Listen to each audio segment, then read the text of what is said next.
பிறப்பிலே ஐயப்பன் அனுக்கிரகம் பெற்ற 5 ராசிக்காரர்கள் யார் யார் அப்படின்னு தான் அந்த வீடியோவில் தெளிவாக பார்க்க போகிறோம். கார்த்திகை மாதம்னாலே பலருக்கும் முதல்ல ஞாபகம் வரக்கூடிய தெய்வம் ஐயப்பன் சுவாமி தான். அந்த ஐயப்பனுக்கே உரிய ஒரு மாதம் கார்த்திகை மாதம். இந்த கார்த்திகை மாதத்தில் ஐயப்பன் அனுக்கிரகம் பெற்ற 5 ராசிக்காரர்களை பற்றி தான் தெரிஞ்சுக்க போகிறோம். உங்களுக்கு ஐயப்பனை பிடிக்கும் அப்படின்னா மறக்காமல் கமெண்டில் சாமியே சரணம் ஐயப்பா அப்படின்னு கமெண்ட் பண்ணுங்கள். ஐயப்பன் அப்படின்னாலே உடனே பலருக்கும் அந்த பக்தியுடன் அந்த கடினமான விரதத்தை மேற்கொள்ள ஆயத்தமாக இருப்பாங்க. அது ஏன் ஐயப்பனுக்கு மட்டும் இப்படி கடினமான விரதம் அப்படின்னு பார்த்தீங்கன்னா, ஐயப்ப பக்தர்களை எந்த ஒரு தீய சக்தியுமே அண்டாதான். அது மட்டும் இல்லாமல் ஐயப்பன் அப்படின்னாலே நமக்கு நினைவுக்கு வர்றது வீரமான தெய்வம், கருணை உள்ளம் கொண்ட தெய்வம். இந்த தெய்வத்தின் அனுக்கிரகம் பெற்ற முதல் ராசிக்காரர்கள் யார் யார் அப்படின்னு பார்த்தீங்கன்னா ரிஷப ராசிக்காரர்கள். அந்த ரிஷப ராசிக்காரர்களுக்கு அந்த சிவபெருமான் மற்றும் விஷ்ணுவின் அனுக்கிரகம் முழுமையாக இருக்குமா. அந்த 2 தெய்வங்களின் அனுக்கிரகம் பெற்றவர்கள் கண்டிப்பாக ஐயப்பன் அனுக்கிரகம் பெற்றவர்களாகவே இருப்பாங்களாம். ஏன் அப்படின்னு பார்த்தீங்கன்னா, சிவனுக்கும் விஷ்ணுவுக்கும் பிறந்தவர் தான் நம்ம ஐயப்பன்.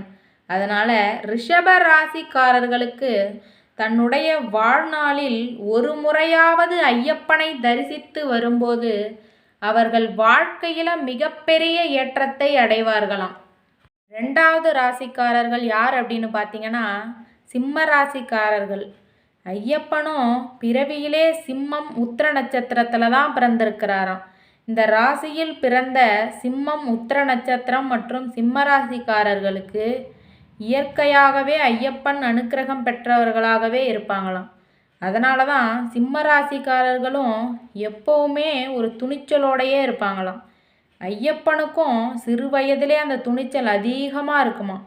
அதனாலே புலிப்பாலை நான் கொண்டு வருகிறேன் அப்படின்னு காட்டுக்குள்ள தைரியமாக சிறுபாலனாக இருக்கும்போதே சென்றவர் தான் நம்ம ஐயப்பன்.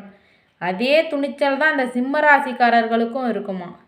இந்த சிம்ம ராசிக்காரர்கள் தொடர்ந்து ஐயப்பனை வழிபாடு செய்யும்போது கண்டிப்பாக அவங்க வாழ்க்கையில் பல நன்மைகள் நிகழ்ந்து கொண்டே இருக்குமா.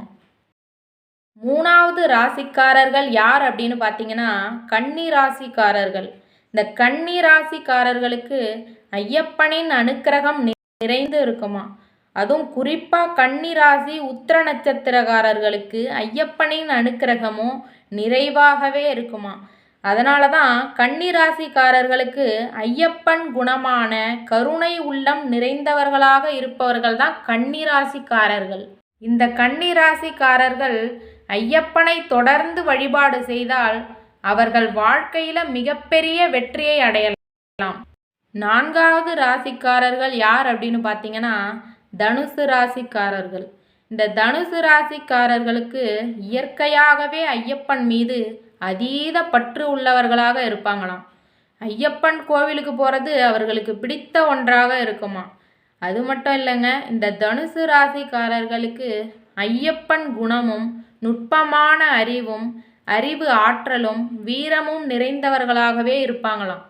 5வது ராசிக்காரர்கள் யார் அப்படின்னு பார்த்தீங்கன்னா மீனம் ராசிக்காரர்கள். இந்த மீனம் ராசிக்காரர்களுக்கு ஐயப்பனின் அனுக்கிரகம் நிறைந்தே இருக்குமா. ஒரு சிலர் கேட்கலாம், இந்த ஐயப்பனின் அனுக்கிரகம் பெற்றவர்கள் இந்த 5 ராசிக்காரர்கள் மட்டும்தானா, மற்றவர்கள் கிடையாதா அப்படின்னா கட்டாயம் கிடையாது. ஐயப்பனை மனமுருகி வேண்டி ஐயப்பனை நித்தமும் பூஜை செய்யும் அனைவருக்குமே ஐயப்பனின் அனுக்கிரகம் நிறைவாக இருக்குமா. இந்த கார்த்திகை மாதத்தில் ஐயப்பனை அருளை முழுமையாக பெறுங்கள்.